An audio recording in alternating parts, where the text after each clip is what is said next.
This week, U.S. officials warned Russian President Vladimir Putin is likely to further upgrade Moscow's arsenal of long-range nuclear-capable missiles in order to deter Kyiv and Western allies. The warning comes as Russia intensifies its now year-long fight in Ukraine and as Putin threatens to withdraw from a key nuclear arms treaty with the United States. In an unclassified intelligence report, the nation's top intelligence agency says Moscow will become more dependent on nuclear weapons following significant battlefield losses and sanctions crippling the Kremlin's ability to finance the war.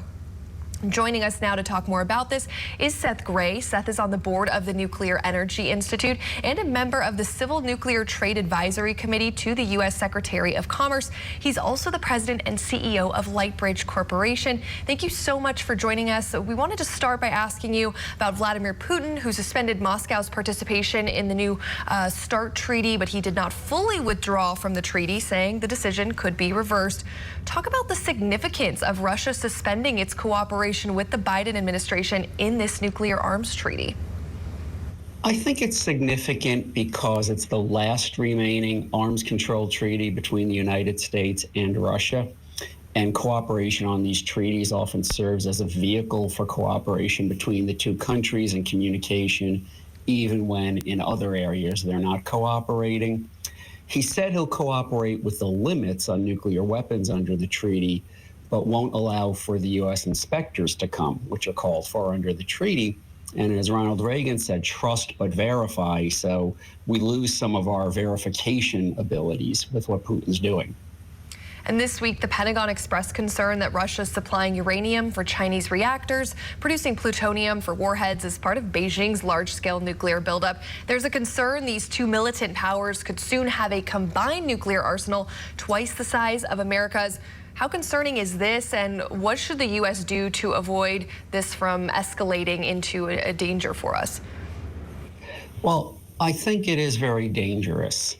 And I would hope that not only Russia would re-engage with the United States in arms control, but that China would too. China has so many nuclear weapons and so many plans for more nuclear weapons that, frankly, it's not in China's interest to see the United States build up its nuclear arsenal any further. I don't think there's any particular danger to the United States of not deterring Russia and China. We have plenty of weapons to do that, and I'm sure if need be, the United States would increase the numbers, but the world would be a lot better off if those numbers could be below the levels at which, civilization could be destroyed.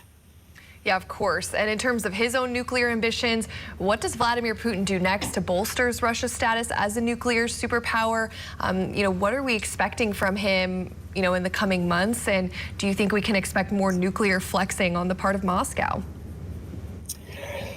Well, I hope not. His strategy in Ukraine has been terrible. He's raining terror and horror on the people of Ukraine and losing large numbers of Russians. And, if the strategy is not working and he's looking for somewhere to turn, I certainly hope that's not nuclear weapons.